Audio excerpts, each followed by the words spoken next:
अभी मैं आपको कुछ समझा नहीं सकती, लेकिन आप मेरे ऊपर भरोसा कीजिए।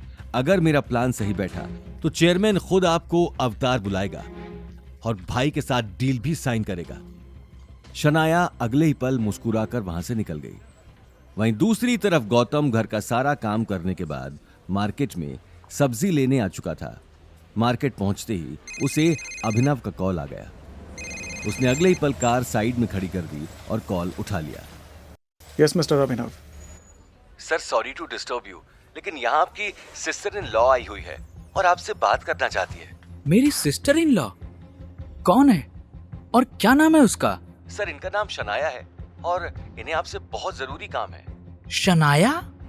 गौतम अभिनव से पूरी बात जान लेता है कि शनाया ने ऑफिस में ये बात कही है कि मिस्टर राठौड़ उसकी बहन को पसंद करते हैं और उसे अपनी बहन से रिलेटेड कुछ अर्जेंट बात करनी है राठौड़ जी से। गौतम को समझ नहीं आ रहा था कि ये शनाया का कोई खेल है या उसे सच में कुछ पता चल गया है, पर वो वजह जानने का रिस्क नहीं ले सकता था। उसकी सच्चाई वो सही वक्त पर खुद अवनी को बताना चाहता था और आज सही वक्त बिल्कुल भी नहीं था। अचानक शनाया का नाम सुनकर गौतम सक पका चुका था। वहीं अभिनव मोबाइल पर छाए सन्नाटे से कुछ समझ नहीं पा रहा था। सर क्या मैं उन्हें आपका नंबर दे दूं? नहीं, उसे नंबर मत दीजिए। अगर कुछ जरूरी काम ही है तो मेरा मिलना ही ठीक रहेगा।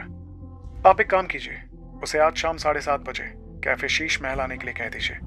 मैं यहाँ से जाते हुए उससे भी मिल लूंगा। Okay sir. अभिनव ने अगले ही पल कॉल काट दिया। वहीं कॉल कटते ही गौतम गहरी सोच में पड़ चुका था। उसे कहीं ना कहीं अपनी सच्चाई सभी के सामने आ जाने का डर था। वहीं गौतम से बात करके अभिनव ने मुस्कुराते हुए शनाया से कहा, सर ने आपको 7:30 बजे कैफे शीश महल आने को कहा है। वो शाम को वहीं से निकलेंगे तो आपसे भी मिल लेंगे। शनाया ने खुश होते हुए कहा, ठीक है, थैंक यू।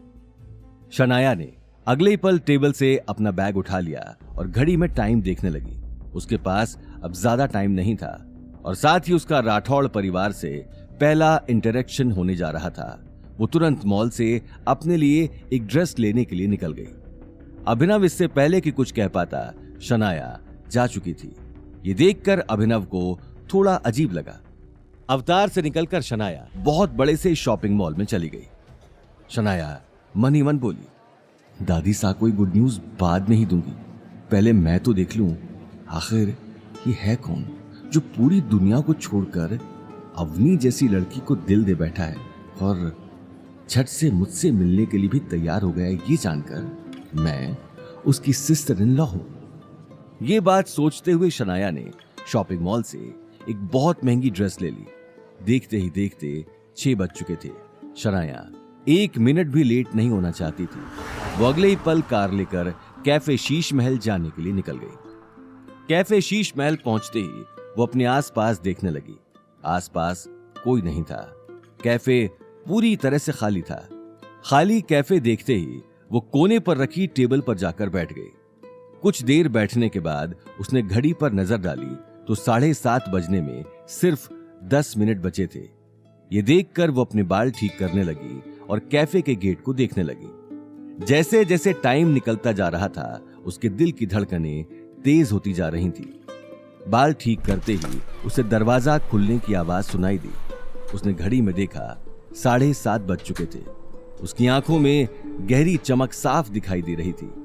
वो अगले ही पल मुस्कुराते हुए चेयर से उठकर खड़ी हो गई, लेकिन गेट खुलते ही उसे पीठ किए हुआ एक आदमी दिखाई दिया जो चारों तरफ से कैफे को देख रहा था। शनाया ये देखते ही उसके पास चली गई और उस शख्स के कंधे पर हाथ रख दिया, लेकिन उस आदमी की शक्ल देखते ही उसके पैरों तले जमीन खिसक गई। सामने गौतम खड़ा था। शनाया अपने आप से चौंक कर बोली, क्या गौतम राठौड़ परिवार से? नहीं, ऐसा नहीं हो सकता। इस फटीचर आदमी की तो सुमेर पैलेस में झाड़ू लगाने की भी औकात नहीं है। ये कैसे? मैं भी क्या सोच रही हूं। वहीं दूसरी तरफ शनाया को हैरान देखकर गौतम को भी कुछ न कुछ गड़बड़ी का अंदाजा हो चुका था। आगे की कहानी जानने के लिए देखिए अगला एपिसोड सिर्फ पॉकेट एफएम के यूट्यूब चैनल पर और रॉयल वारिस के सारे एपिसोड्स को सुनने के लिए डिस्क्रिप्शन में दी लिंक से डाउनलोड करें पॉकेट एफएम ऐप।